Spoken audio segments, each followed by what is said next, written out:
Brown Sr., the father of Michael Brown, has basically gone to Black Lives Matter and said, y'all need to pay up, cut the check. And he didn't just ask for a couple dollars. He actually said that they need to write a check for $20 million. Everybody, give me a yes or no in the chat. First of all, I want to welcome you and say hello. Welcome to drboystv.com, the home for intelligent Black people. Put your hashtag B1 in the chat, hit the thumbs up button and all that. But I want to ask you guys a yes or no question. How many of you were aware of what happened between Michael Brown Sr. and Black Lives Matter? Or at least how many of you were aware of the financial questions people are asking about Black Lives Matter? Like they're asking, where's the money? All this money is being donated on behalf of Black people to a specific organization, not to all organizations, but to one organization that has jumped out front and said, we represent Black people. Give us the money. Give us the money. And Black Lives Matter has been that organization. So there was a recent report where Black Lives Matter released their finances, and I'm going to lay a little bit of the foundation. We'll lay out more as we get to our guests. But basically, there was a financial report released by Black Lives Matter toward the end of last year or early this year, I guess, where they actually claimed that they made $90 million. And that was a smaller number than I thought. I thought it was closer to $1 billion, to be honest with you, because all these corporations were giving money to Black Lives Matter and Black Lives Matter-like organizations in the summertime. And that's immediately right before Michael Brown's father stepped up and said, y'all need to write a check for $20 million to support the activism in Ferguson, particularly since you've used my son, Michael Brown. You've used that name to make money off our name. You've made money off our name, so you need to cut the check. So to speak on this issue, I got three amazing guests. Jeff Lightsey Jr. from Boss Sports, the blackbosschannel.com, Mr. Tony Lindsay. He's also on the Black Boss Channel a lot. He's a film director. How you doing today, Tony? Hey, how you doing, brother? Good to see you. And Miss Zakia Sankara Jabbar. And I think I said her name right this time. Did I say it right? Yep, you got it. All right. The host of Real Talk? Real Talk Uncensored? Real Talk with ZSJ. Yep, that's my YouTube channel, Real Talk with ZSJ. Real Talk with ZSJ. All right, so everybody should follow Real Talk with ZSJ because she does a lot of real talk. So let me just jump in. I don't think the brothers will mind if we do ladies first here. Hit the thumbs up button, everybody. Please do that. So Zakia, Michael Brown's father steps up and says, Black Lives Matter, you need to write this check for $20 million because you're using our name and we're not getting compensated for it. What say you, Miss Zakia? I say good for Mike Brown Jr. He's absolutely within his right. I think that this is something that some of the other families, Samaria Rice, who is still reeling from the loss of her son, Tamir Rice in Cleveland, Ohio, and so many other families across the country. Keep in mind that Michael Brown's father, Samaria Rice, and a few other high-profile families who have been victims of police murder, state-sanctioned murder, let's be real about what this is, have not received any kind of financial support necessarily from the nonprofit industrial complex. Unfortunately, some of the founders of the Black Lives Matter organization actually have received the lion's share of the donations that's coming from the nonprofit sector or from the foundations and things like that, and from some corporations. And it was reported in the New York Times, and I'm sure we have the article, we can share it here, that $90 million is how much they raised in 2020 alone. So that doesn't even include the money that was raised before. I would be remiss if I did not shout out the Black Lives Matter DC, and also Brother Tory Russell and his organization out of Ferguson, who stood with Mike Brown's father and wrote the letter with the demand. So shout out to those two organizations. But Black Lives Matter DC was a part of the Black Lives Matter 10 group. There were 10 chapters across the country, including BLM DC. They wrote a letter back in December, and I'm not sure if we discussed it on this channel, but they wrote a letter, an open letter to Black Lives Matter to say, hey, we want full transparency. You all have not been having money come down to the chapters who are actually doing the work on the ground. And we're concerned. And we want a reporting and we want the lion's share of the money that you all are receiving, because we're doing the work. We have 3 founders who are ostensibly millionaires right now off of the bodies of dead Black boys and men. Mm.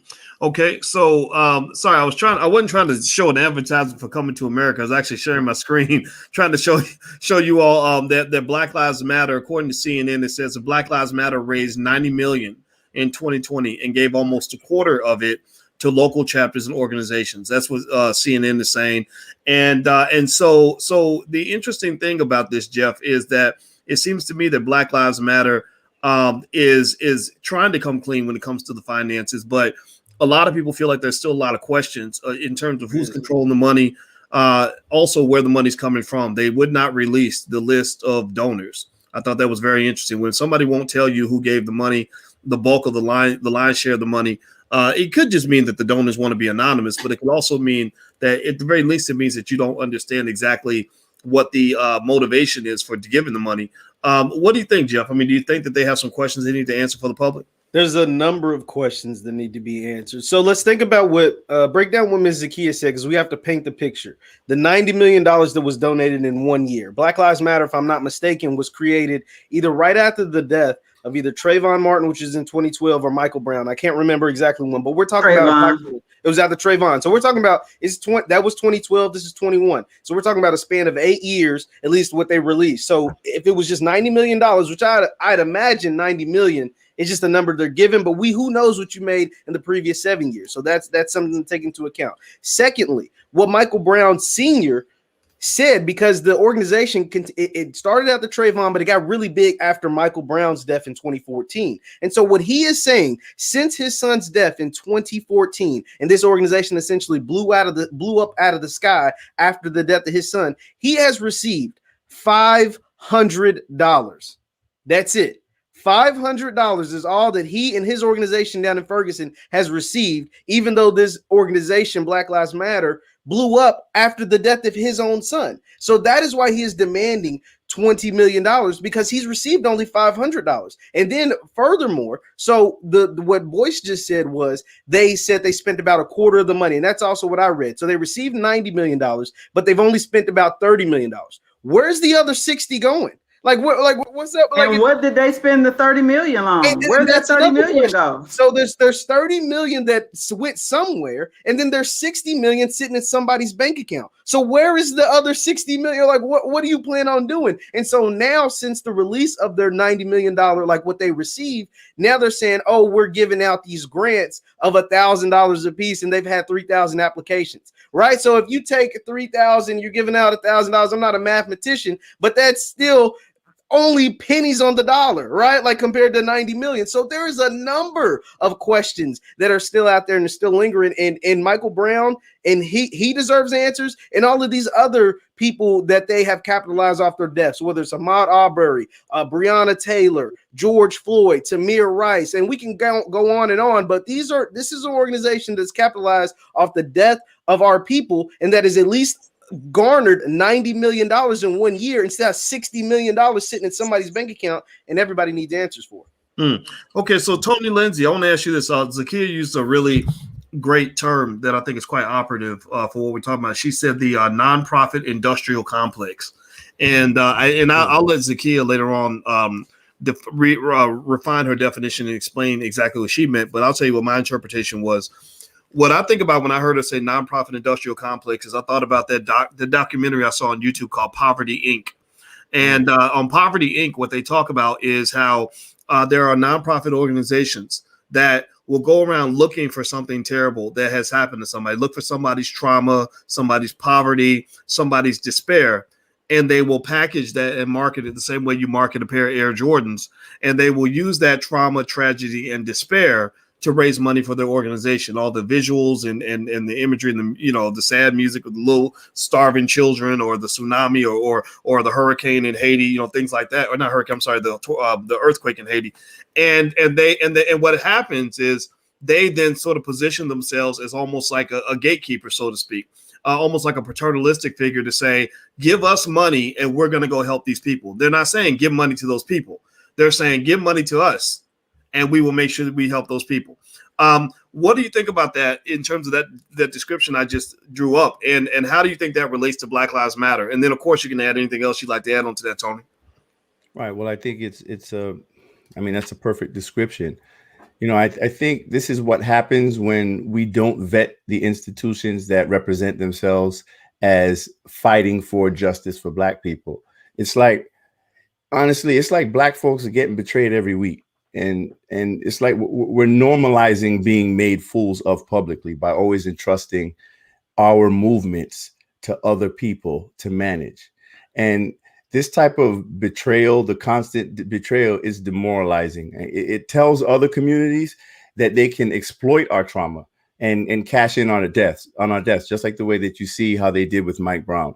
I mean, they literally use our dead bodies as props for the movements that they build that we don't really tangibly benefit from in any way. And you know, it's basically a way of using the Black community as a footstool to reach their own agendas that we end up following anyway.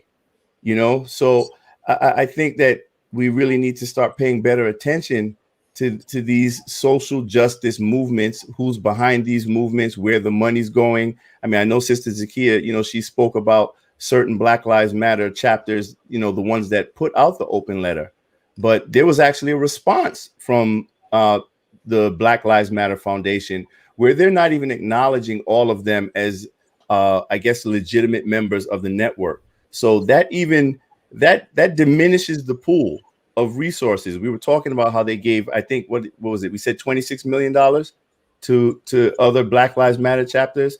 So we're about 30 million, something like that. Yeah, I read about 30 million, and it just said gave out 30 million somewhere. They didn't really specify where it went. So if of those 10 chapters that put out, that basically call them out publicly, you know, they didn't receive anything, right? And they're saying, well, all of you aren't even really totally affiliated. Can we get like a real breakdown of who is considered actually Black Lives Matter, who's supposed to be getting designated this amount of money, and who isn't? Because if you look at the original mission statement, so to speak, that was put out by the founders of Black Lives Matter, it was a pledge that they were supposed to be a decentralized movement that's governed by a consensus of a members collective. So who is that members collective? Because from what I'm seeing, it seems like they're leaving a lot of those people out. Exactly. Well, everybody, if you just tuned in, we're talking about Black Lives Matter and Michael Brown Sr. Michael Brown's father basically said Black Lives Matter should write a check for $20 million to the city of Ferguson for their activism, and that he's only received $500 from the organization, which has raised $90 million bucks. A lot of it from what happened with his son, a few years ago. And if you could, please hit the thumbs up button, share button, and subscribe button. And so I want to ask you guys this, and I guess I'll circle back to you, Zakiya. You talked about that nonprofit industrial complex, and nobody's accusing Black Lives Matter of not ever doing anything good for anybody. You know, I know a lot of good people that joined up with the movement because they really agree that Black Lives Matter. I think we can all agree on that. And it seemed to me that there was just this question of what exactly is this? Who's really in charge? Why are you collecting all this money on our behalf? These corporations. It almost feels a little bit insulting because you see the community at large is not feeling any impact from any of the funds being raised. But you're reading every other day about major corporations that are giving millions of dollars to causes. And I thought, I'm gonna tell you the truth, Zakiya, I thought they were giving the money to Black Lives Matter, and I was seeing big numbers, 10 million. 50 million, 30 million, these multi-million. So when they said 90 million, I thought that number was a little bit small. That made me wonder, where's the rest of the money being donated to? What are they doing? Like what's happening? I think that's what remains to be seen. Keep in mind, this is what they're reporting. There is no transparency still. And I would be remiss not to name some of the organizations who are doing the work on the ground. This is really criminal, in my opinion. Black people, especially during this pandemic, have sank economically to new lows. I'm talking to people every day all across this country who are struggling, families, children.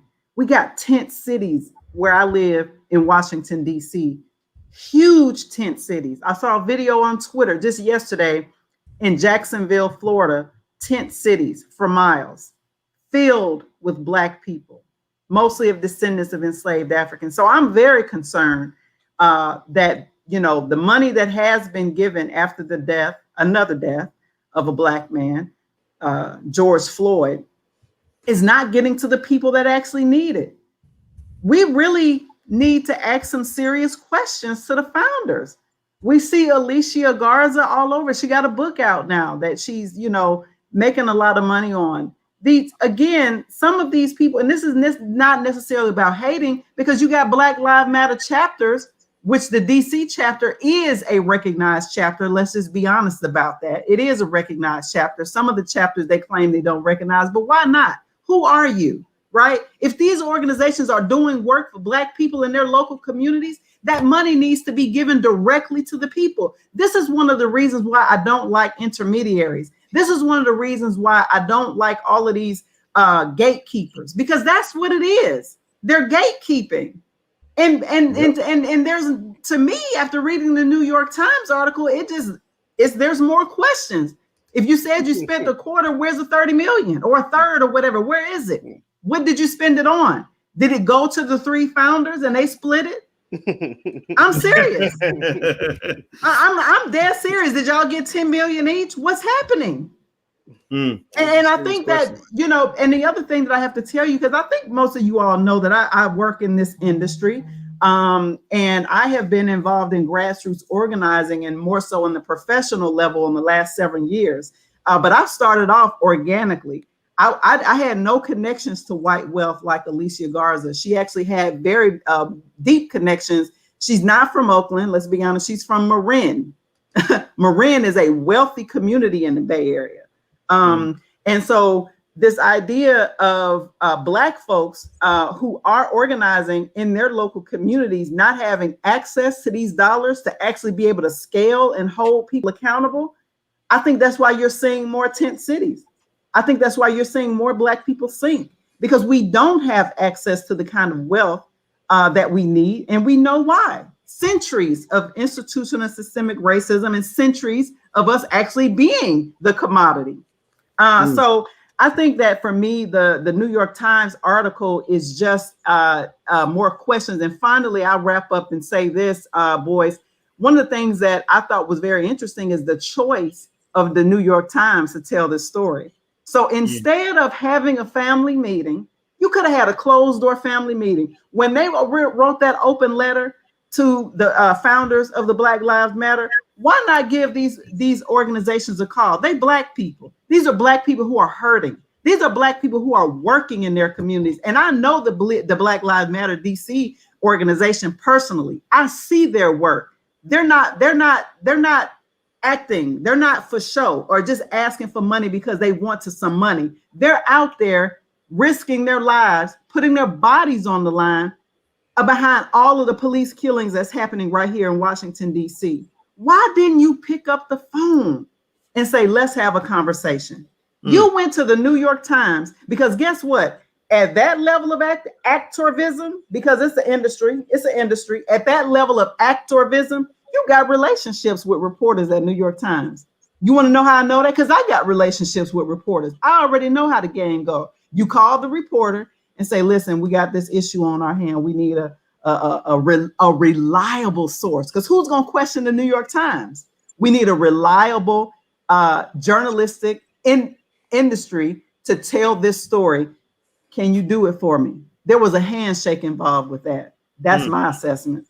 Okay, so one of the things I know a lot of people, Jeff, were upset about with Black Lives Matter was that when they read that original. Well, I'm still stuck on remembering what I read when I went to blacklivesmatter.org, and I was just stunned that one of the statements made was something about disrupting the nuclear family or something. And I think a lot of Black folks are like, whoa, wait a minute. Whoa, you're trying to destroy our families. Like what? Like Joe Biden did that. Like what like that job is finished. Like, like, what are you talking about? And then when you read through and you saw a lot of a lot of the talk. We people can identify the talk. The white liberal talk. The transphobia and things like that, which is fine, right? There's nothing against any particular group of people, but it definitely said that they were coming at blackness from a particular angle. Perhaps it's a justifiable angle, in the eyes of many. It's not an angle that I'm here to fight about, but it's certainly one of those things where you say, okay, I don't know if this is really like me. I don't know if this represents me. And it's not just and the hard part, here's where it seems like they catch you is they'll use a term that you can't disagree with, like Black Lives Matter. And you're like, well, yeah, I agree, Black Lives Matter, but let's talk about the organization. Well, a lot of people don't get past the term Black Lives Matter. So next thing you know, NBA players are wearing Black Lives Matter on their jerseys, and everybody's carrying this slogan around, really representing what is effectively a white liberal organization in blackface. That's what a lot of people saw it as, and it made a lot of people very uncomfortable. So what do you think is going on in terms of just how the community feels about Black Lives Matter? It's almost like the money problem is just a continuation of other problems people already had when they started pulling back the layers to really see, okay, what's really going on here.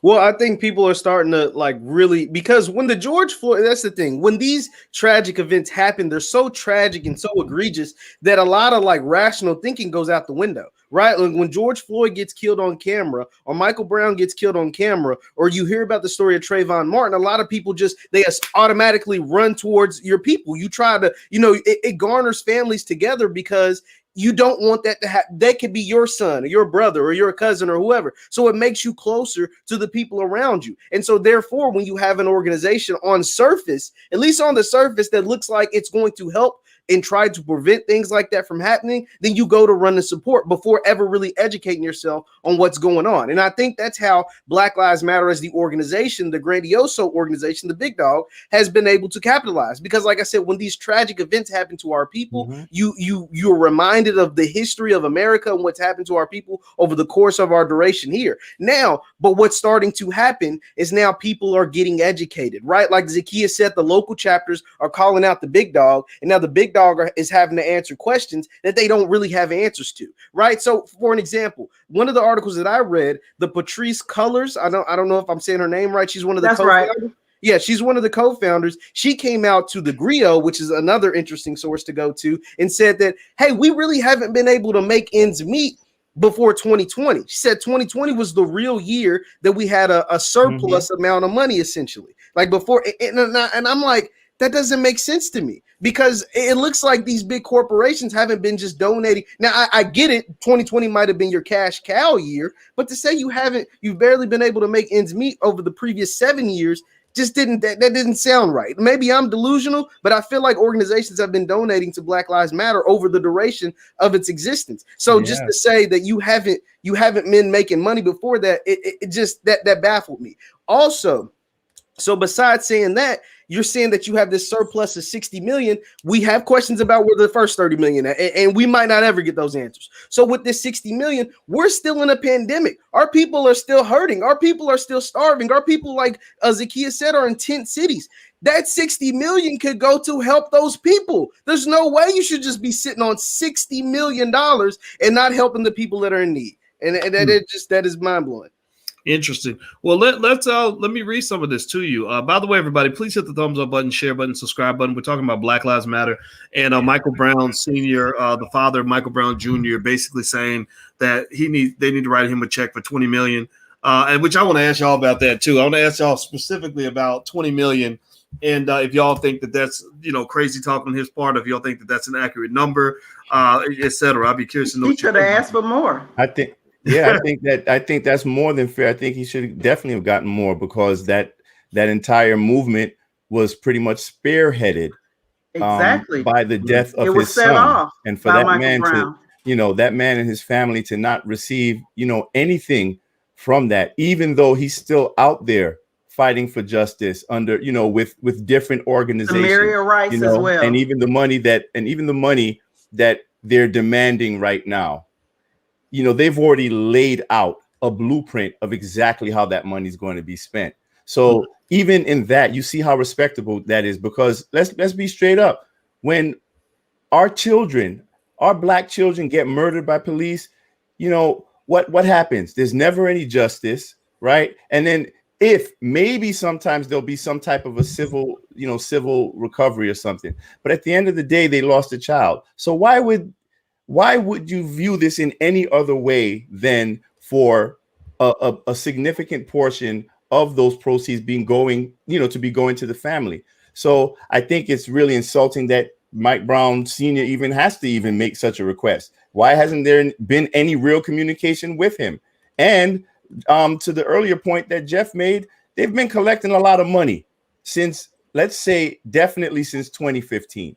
So we're only talking about the money that we saw last year. We're only talking about the $90 million that was reported last year, which, by the way, is the year that they actually filed to become a nonprofit. So I think there are a lot of things that we need to be looking at as far as the finances are concerned with this, because at the end of the day, you got to follow the money. Well, That's right. Follow the money. Did Michael Brown's father or his family get a settlement out of that? Like, what happened with that? What was the legal? Because a lot of the families, I know Breonna Taylor's family got some money, and a few other families did. Did Michael Brown's family get anything? And anybody in the audience that knows can feel free to answer. I'm not sure about that, but I know the officer that killed him, he cashed out like a millionaire from GoFundMe. So that's someone who actually made money off of that. The other thing I wanted to point out, and I don't know if y'all remember this, when Hillary Clinton was running in 2016, Samaria Rice made a political decision not to be pimped by the Democratic Party. Yes. And I got to shout that sister out from Cleveland, Ohio. Now, being from Ohio, I don't know if y'all remember, but the very first Black Lives Matter convening was in Cleveland because of Tamir Rice. That's why I keep bringing up Samaria Rice. Her family deserves justice, and certainly deserves access to some of that money that Black Lives Matter has been collecting. As you know, just November or December of last year, Trump's DOJ said that they were not going to file civil rights charges against the officer who killed Tamir Rice. Yeah, I remember that. We can't forget that. Can't forget that. Money, and don't get me wrong, can't nobody kill neither one of my kids, and enough money is gonna be enough. I mean, you see what I'm saying? It's not about that. But if people are out here collecting money on the bodies of dead Black boys and men, and the movement doesn't even center Black boys and men, we ain't even got on that. Yeah. But now the movement doesn't even mention Black men at all. And if they do mention Black men, it's in a way that is pathological. And that, to me, as a Black woman, who identifies as an Africana woman, to me is also very problematic. You are a multimillionaire off of the bodies of dead Black boys and men, but Black men are also hoteps. Black men are also all this other stuff that y'all got from the academy. Nah. Interesting. Well, check this out. So I was reading online about some of the money, that Black Lives Matter has raised. And there, a lot of people are very confused about the total amounts, as everybody in this panel has mentioned.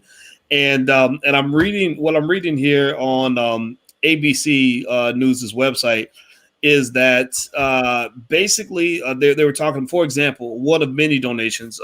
There's a wrestler by the name of John Cena who matched $1 million. There was $1 million donation given by a group. He matched that $1 million, and they were all given to Black Lives Matter according to the site. Now, one thing that's interesting about Black Lives Matter is that they use that site called Act Blue, which is typically used to raise money for the Democratic Party. And a lot of people have inferred that this means that they're pretty much representing the Democratic Party.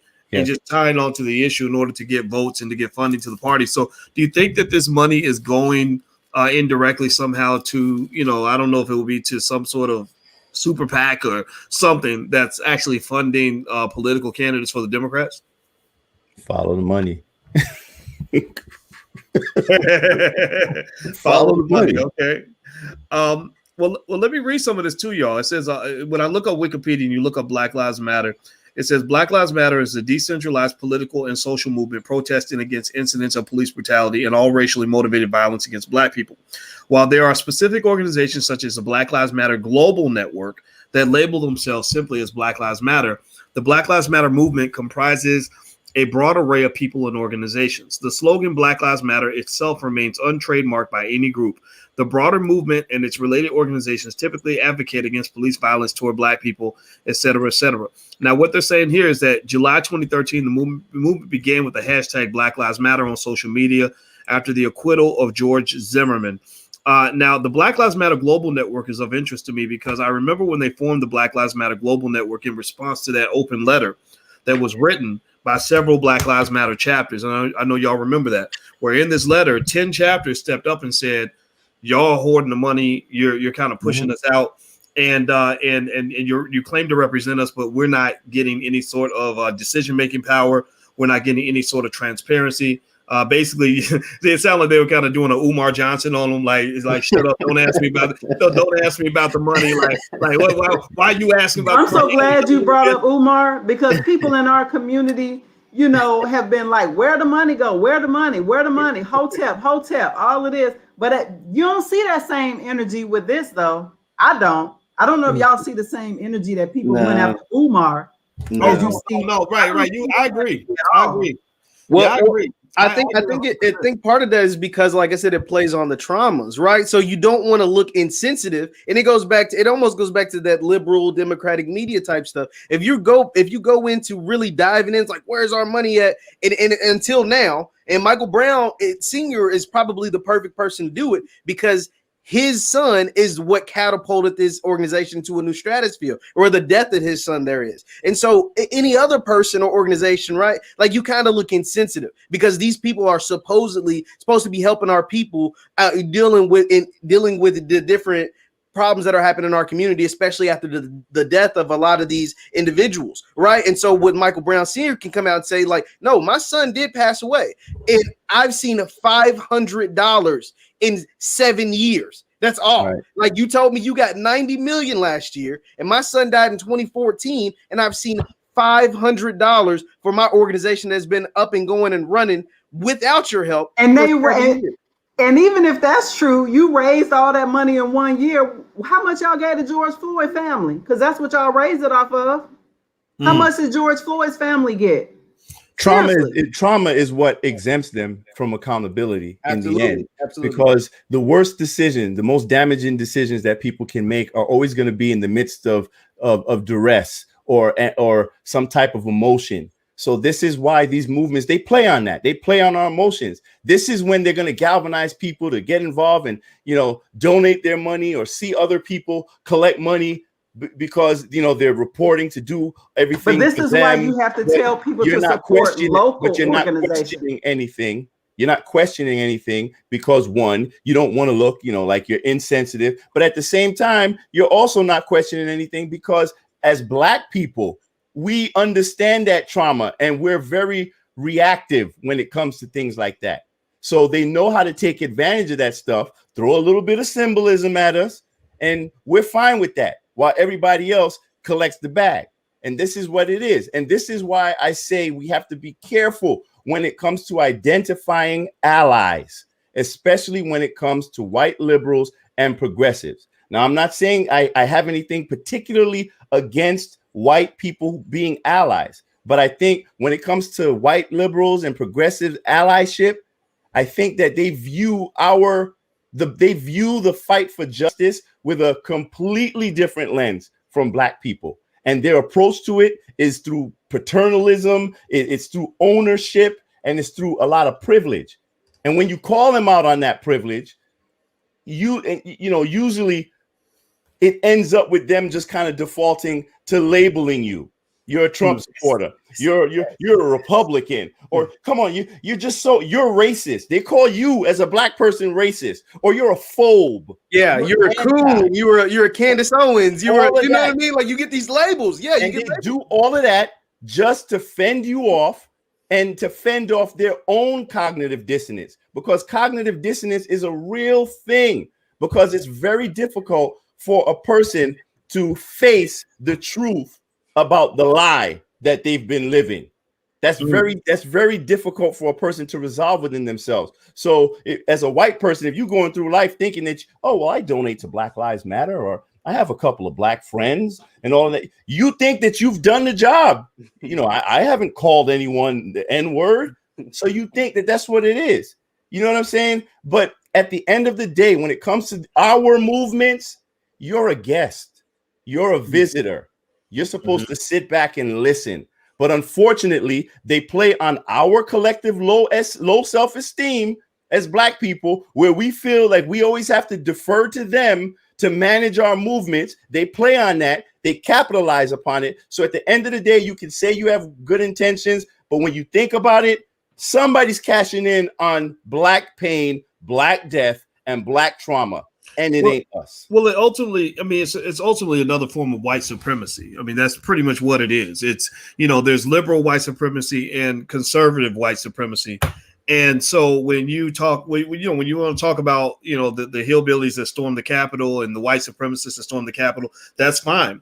But let's also talk about the white supremacists who were running around throwing bricks through windows and burning down buildings, you know, and whatever. And some of them screaming Black Lives Matter. But really, you know, the question is, how much do you actually respect black people? And if the way I would process it almost is that when you see when white people get real passionate about certain liberal causes, like maybe you know, saving the tigers in South America or protecting dogs. They don't really want to hear. They don't want the dogs to lead the movement. They don't want to go ask the dogs what they think. They know what's best for the dogs, right? That's kind of their mindset, right? So in a way, we are the dogs. We are literally still 3/5 of a human being or less in their minds, to the point where when we step up and say, no, that's not what we want. We want something different. They step forward again in that white supremacist tradition and say, no, that's not what you want. This is what you want. There was a black cop out in Oregon that was actually talking about how baffled he was that he would have these screaming white people in his face, you know, talking about Black Lives Matter or whatever. And he would start talking to a black person and trying to connect with the protesters, say, look, I'm your brother. We're connected, blah, blah, blah. And he said, lo and behold, every single time a white person would come up and say, don't you talk to him. Stop talking to him. and he said, I didn't understand that. And I agree with that. I just personally think that in many cases, sometimes you just want to say, just get out, just leave, just go away. Just, especially when, and I'm leaving on this point, you know, the fact that they got some of y'all so backwards, some of our people so backwards in the mind that you literally were calling Ice Cube a sellout because Ice Cube was saying he wanted something for black people, means you are about the most fucked up human being I've ever met. The fact that somebody could step up and say, we want something for black people, and you're like, no, you're an Uncle Tom, you're a Trump supporter, but yet you're up here just, you know, singing the praises of every Negro in the Democratic Party. That means that's just a lack of intelligence. I mean, that's literally explaining the entire formula regarding why black people have no power. You wonder why we have no power? That's exactly why, because you do stupid stuff like that, right? So I'm gonna stop talking. Zakia, I'm sure you got something to say. You're a smart lady, so I'm not even gonna ask you a question. I'm just gonna let you go ahead and take the mic. Go ahead, sister. No, this is all good. And the point that I was trying to make when Brother Tony Lindsay was speaking is that this is why I advocate for black people to support local organizations. That's right. There are black people organizing in your community, whether you believe it or not, especially if you're in a bigger city, even in small rural cities. That's what's in us. That's what we do. And I say that as a small organization co-founder, founded in an experience that black people experience all the time with our children, which is the school to prison pipeline. I can name the local organizations that I know that are legit in this country, that all of that money could have gone to, that would have built black power. The problem is that these three people, I would say two, because I don't think Opal is involved as the other two. But seriously, I don't think these other two are interested in actual black power. You know, otherwise they wouldn't be raising that amount of money if they weren't trusted figures. Let's just be real about that. There's no way in heck that they would be at the stewardship of that kind of money if they had a mindset of black power. So let's get that out of the way right now. So in terms of building black power, that's something that we have to collectively do. That those of us who do work, those of us, you know, who are really concerned about our people, especially those of us at the bottom, poor and working class Black folks, fund your local grassroots organization. They're the ones, just because you don't see them on TV and they don't have all the glitz and glamour, don't mean that they're not doing real work. In fact, I will argue that the ones that you see on TV aren't doing the real work because they on TV. Right. That's true. Yeah, right. But if you remember when there was this whole just going back to that Ice Cube thing, just because that was on my brain today, most of the people, I thought about it, and most regular people were not saying that he was a sellout for advocating for Black people. The people who were saying it were the Negroes on TV. The Negroes on TV who had been propped up were the ones who were quick to say, like, let me go, and like almost like they were doing a job. It was like a seek and destroy mission where they would say, okay, I want to interview him so I can discredit him on behalf of the person I work for. When I did a poll with but again, the Black folks that follow us, they have a strong Black identity. So this is not a random sample by any stretch, but it was hundreds of thousands of people, and 90-something% of them were in complete approval and support of what Ice Cube was doing. At least they understood, even if they didn't agree completely, they understood. But on TV, you would think that he was the devil for doing this. And this goes back to, if you read books like Black Labor, White Wealth, which is really the whole story of reparations. I mean, they're talking about they're going to study reparations for 7 years to decide if they need to pay. That's the funniest thing in the world. If you falling for that, then I got a bridge in Brooklyn I want to sell you. Because basically, literally, they're like, imagine somebody owes you money. And they're like, well, let me spend 7 years studying whether or not I owe you money. And everybody saw you take it. It's on camera. We got all the evidence. We know the exact amount down to the penny, but you need 7 years to figure out how much you owe me. That makes me a fool. You've already owed me for 200 years, by the way. Like, it's been like Exactly. 200 years you've owed this to me, and we're gonna study it for 7 more. Like, Man, it's dumb. But long story short, it's the media kind of playing this weird game with Black folks, and I think that we have to kind of know the difference, right? So to Zakia's point, you said that there's a difference between the local chapters or the local organizations and the national, and we should support the local, not the national. I meant like just local organizations, not just BLM chapters. There's a lot of local Black-led grassroots organizations doing real work in communities. We just don't hear about them because they are a Black power building base, and and the powers that be don't want people to know about them, right? That's the strategy. and to your point, when you think about, like Tony mentioned earlier, about following the money, I see that you see the national groups. You see Black Lives Matter, NAACP, or Urban League, groups like that are out there, even the Congressional Black Caucus to some extent. Where are they getting their money from? If they brought in $50 million last year, they didn't collect all that money from Black people, right? Black people are not the ones propping up the NAACP. Well, who is? Well, white supremacist corporations and organizations, government figures, etc. So that's who they work for. That's who they work for. And I think it's important for people to just understand that they don't work for you. They work for them. They work for their bosses, their masses. Now, in terms of local organizations, how do we support them? How do we really build that power base? Well, yes, financially is very important. That financial maturity of understanding that you must support the things you believe in, very important. But also we can support these organizations with our credibility. I don't believe you if you come along and you are the NAACP or whatever. I need to know what your motivation is, what the incentive is for you to even do any of this. So I will just say that when you talk about supporting, I think it's bigger than even just the money. It's literally also just with the credibility. And I think Black Lives Matter has lost a lot of credibility. Tony, what do you think? Do you think that the credibility of just the Black Lives Matter global network itself has kind of been put in jeopardy at this point? Well, yes, absolutely. Like, that's like one of the main arguments I've been making for this. And if you just think about politics in general, or anything, like, you're going to trust local politics more than you're going to trust national politics. You're going to trust, the local activists that are out there on the ground in the community.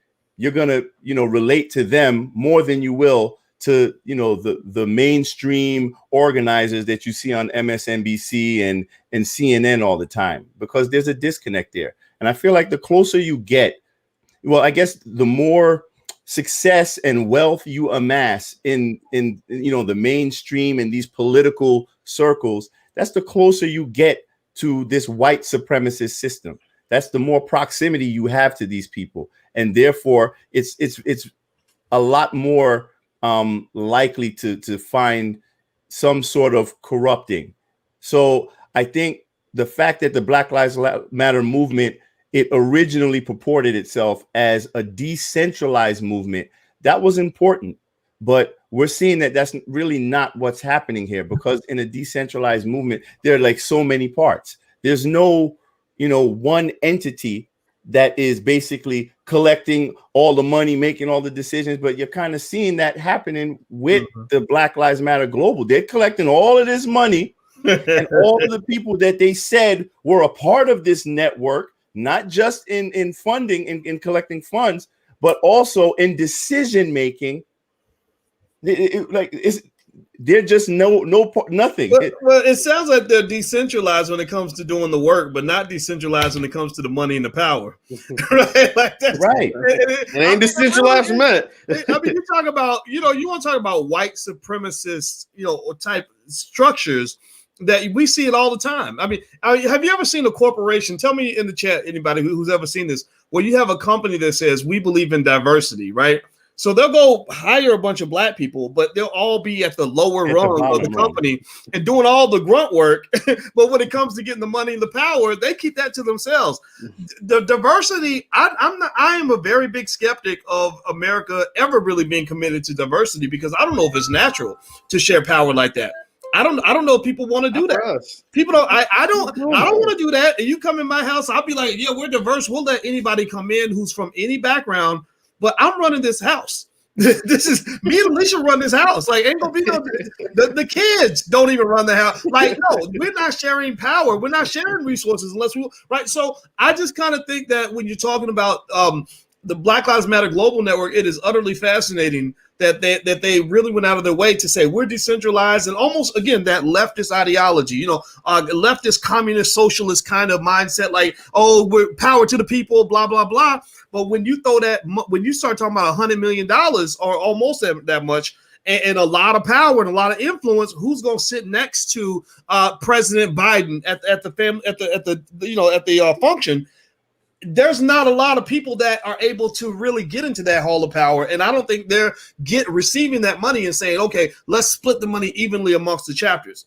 They're saying we're going to keep the money, but we'll split up the work. That's what I'm saying. Jeff. Yeah, when you start talking about stuff that's important, right, like the money or the power, things like that, instead of getting real answers, we get to work on Washington on Martin Luther King Day, right? Like that's the type of stuff that we get in replacement. And don't believe me, go check the Black Lives Matter Instagram page, and we did a whole panel about it, how they literally had somebody twerking on Washington and memorializing of Dr. Martin Luther King on his day, recognized here in the United States of America. So that's just crazy. And the fact that we do have big time people who have huge followings. What I mean by big time people that, like I said, have huge followings, they either appear on television or they have really big YouTube platforms or whatever, that tell you can't get anything for your vote, that anything was better than Trump, that a Trump America is the worst type of America ever, right? Like, and don't expect executive orders in your name or specific laws or specific agendas passed for just black people, because that's not possible. Like, those are the same people that are telling you that'll go and tell you to go support something like a Black Lives Matter as an organization, and then sit there and cry and wonder why black people are still at the bottom of the totem pole. Sit here and cry and wonder why black people are still having the same fight in 2021 that they had in 1965. Like, it's because of this type of messaging and this type of symbolism that has continued to plague our community. All right. So everybody, we're talking about Black Lives Matter, and Michael Brown's father has basically said, pay up. He asked for $20 million to support local activists in Ferguson. But there are also chapters, 10 chapters in particular, that wrote an open letter wondering where the money is. You've got a lot of money being given on behalf of black suffering, and a lot of black people were wondering, okay, when these checks are being written, who's getting these checks, who gets to control the resources, etc. And so what I would like to do with my panelists, Jeff Lightsey Jr. and Tony Lindsay and Zakia Sankara Jabbar. I said it right? I'm gonna keep practicing. I promise. Forgive me for my ignorance. It's easy. It's not even that hard. It's not even a hard name. I know what's wrong with me. God, boys, come on. Anyway, I would like for every panelist, if you could, starting with Mrs. Zakia, if you could please give maybe like a 90-second closing statement, so we can all just kind of walk away as smarter people, process these things a little bit better, and not keep falling for the okie doke. I'll allow you to go first. Ladies first. Yeah, definitely. Thank you, Boyce. It's always good to come on the platform and have these real, authentic conversations that we usually can't have other places. Want to make sure people can check me out on Real Talk with ZSJ as well on YouTube. You can come on over there and check out what's happening there. But, you know, one of the things that I'll say just to kind of wrap this up is that we have to begin to rebuild trust in our community, and we have to take control over the narrative and control over the organizing and advocacy in our community. That's how we can avoid the things that we're discussing today. You know, what's happening with BLM is certainly not something that the masses of Black people actually support. In fact, most of the people that I talk to and most of the people that I'm in community with, which are mainly poor and working class Black folks, don't identify with a lot of the things that BLM espouses, right? And it's academic jargon. It's not the language of the community. A lot of the things that they talk about.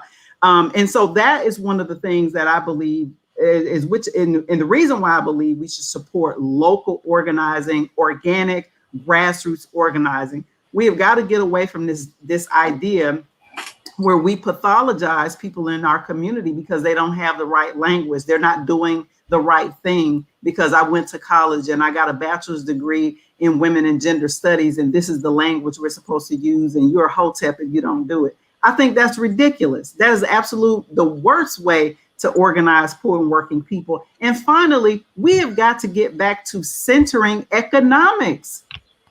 Economics, that's what Black people need to be talking about, what we need to be making sure that we are going to be good as we continue to move forward with this fourth industrial revolution. Y'all know I'm always talking about that. That just means that the economy is going to be much more automated, run by lots of things will be run by artificial intelligence and all of those things. So again, like I said, follow me or subscribe to Real Talk with ZSJ. I talk about a lot of these things, you know, on my YouTube channel, and be sure to tune in on Tuesday as well. There's going to be a debate between Brother Omawali Africa and another brother about reparations and whether we'll get reparations without Pan-Africanism. Thanks, boys. Thank you. Thank you. All right. So, Jeff Lightsey Jr., before I step to you, I want everybody to know I went down to blacklivesmatter.org today, and they used to have this really long about statement where they really told on themselves, right? They didn't learn the first rule of COINTELPRO propaganda is don't blow your cover, because they were way super honest and I know that kind of liberal language. You know, I've been a college professor for a long time on these campuses.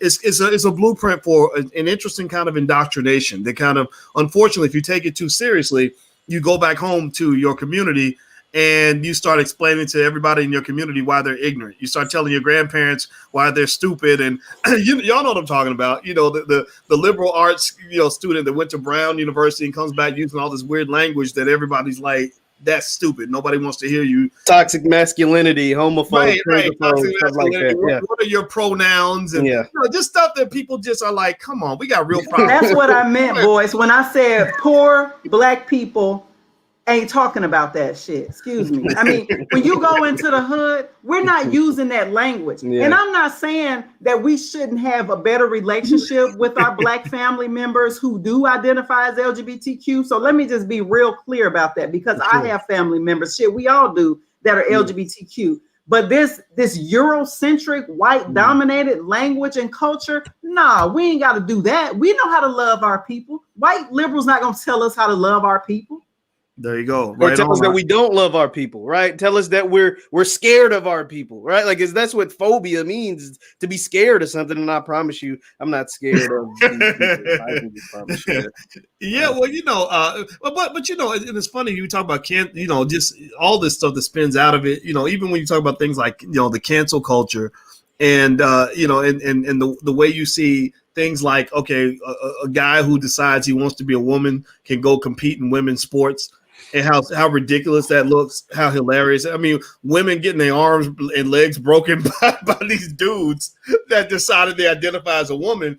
And then someone says, "Oh, you're transphobic because you're challenging that." And it's like, no, you have a problem with common sense. Like, you're common sense phobic because this don't make no damn sense. I ain't sending my little black daughters out there on a field to compete with a guy with in testicles. No. I don't care. I don't care how much makeup he wears, how long his skirt is, how long his hair is. He's not competing with my daughters, period. He can be a girl all day long if he wants to, but when they get on that sports field, that there's a difference, right? Or go in the locker room, have to change and things like that as well, like that.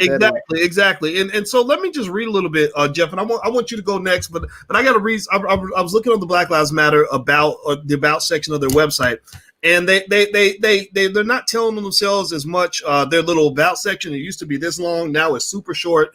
And so they evolved as people started kind of going and reading the website. They say black people don't read, but that's not true. Some of us do, and a lot of us do. Most of us do.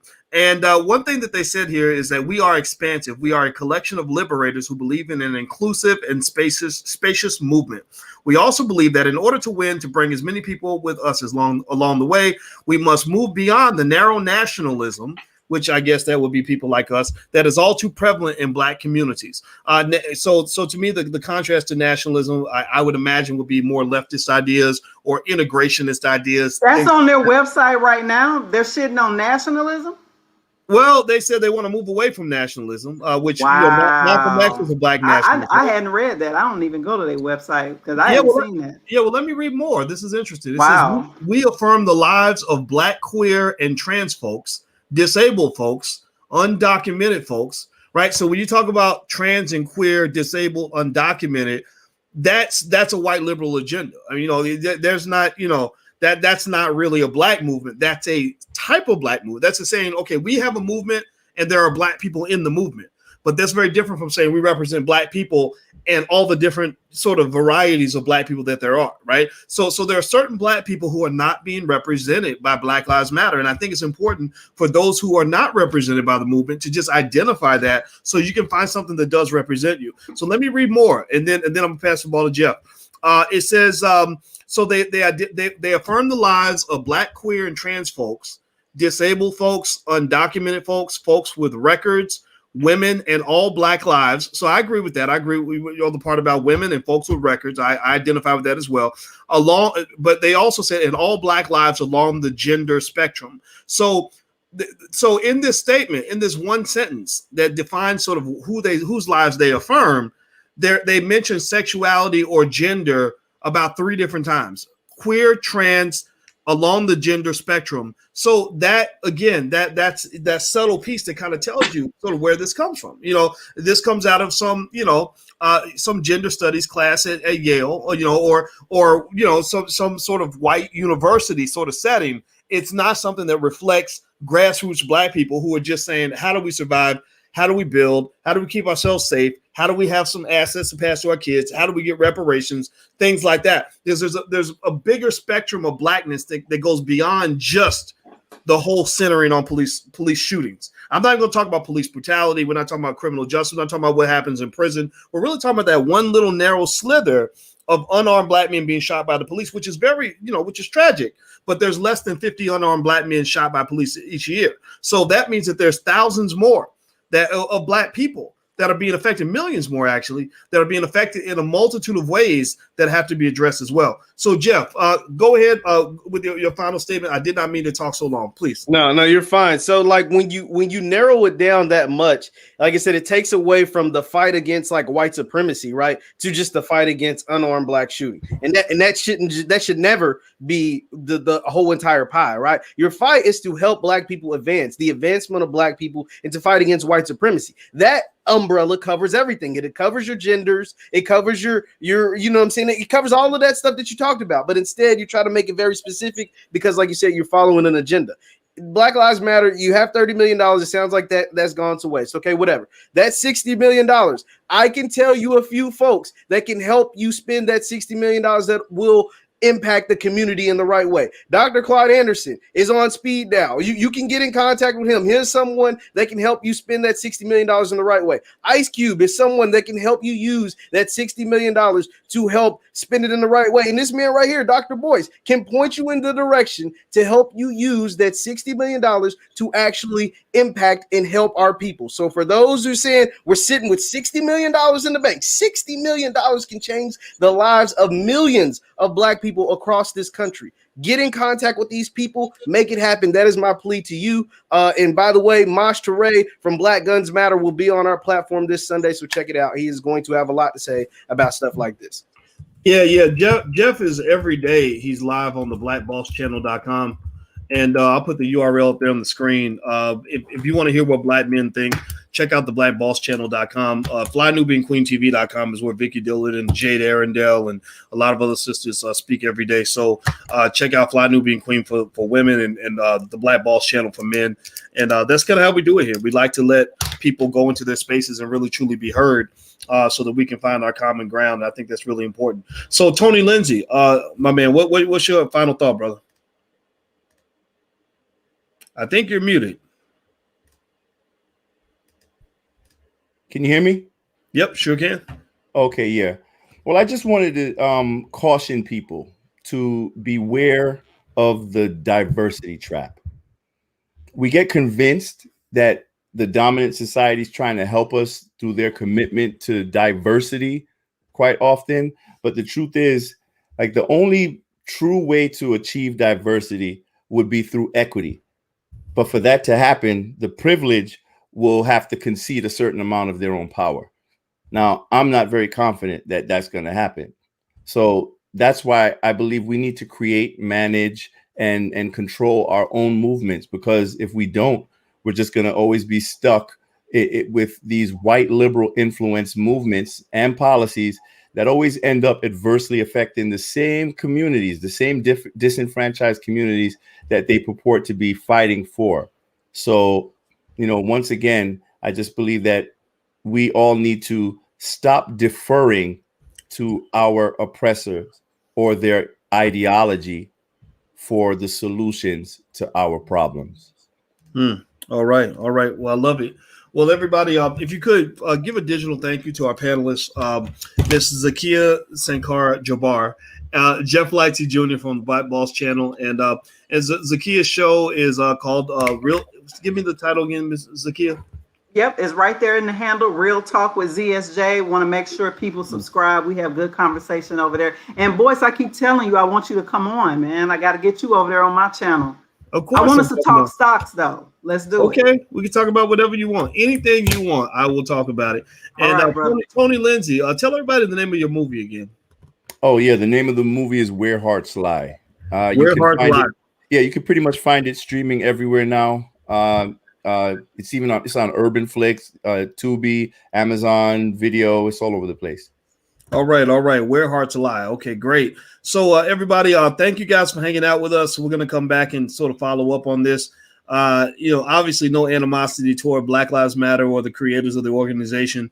They represent what they represent, right? They represent what they represent. And I just want you to make sure that you know whether or not they represent you, and that you find the things that represent you. If we don't represent you, then you should not be a part. You should not be supporting what we're doing. Right. But and the same thing is true on the other side. Don't make people sort of trick you. Don't fall for the okie doke. Be intelligent. Right. You have to be intelligent. If you ain't woke, then you ain't black. Because they'll have you out here acting like a Klansman. Have you out here supporting white supremacists and you don't even know it. So you better be woke. All right, everybody. So please hit the thumbs up button, share button, subscribe button on your way out. And also, in case you didn't know, tomorrow the Black Business School has Black Experts Weekend, which is a free event. It's totally free to the public. You can join if you are a person seeking to make money from your skill, experience, or expertise, whether you want to be a social media influencer, you want to teach an online class, you want to be a consultant or coach, you want to be a public speaker, things like that. We've actually got about 15 different Black experts that we brought together. Thousands of people have registered, so you better get there early. We start at 9 a.m. We will be over capacity, but if you want to join us, feel free to come in. With blackexpertsweekend.com is the URL. Go check it out. All right, so have a good night, everybody. Hit the thumbs up button, share, subscribe on your way out, and thank you again to the panelists. And we'll see you guys soon. Take care. Take care, everybody. All right, bye-bye.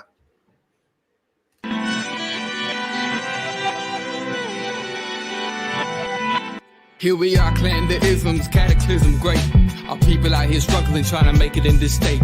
Everybody out here doing it, but we the ones who late. Now family, we the ones who gotta delegate. Get that money in the power, never be fake. Stick to cosign for 3. What did he say? Create jobs, support our own. Educate the same and buy back your home. Got 3 degrees, triple 10. 3 PhDs, now we on the CNN. DBTV, let's talk about negligence. Ignorance is bliss, but we can turn it to intelligence. Believe none of what you hear, half of what you see. Let's break it down here on Dr. Boyce TV. Here we are.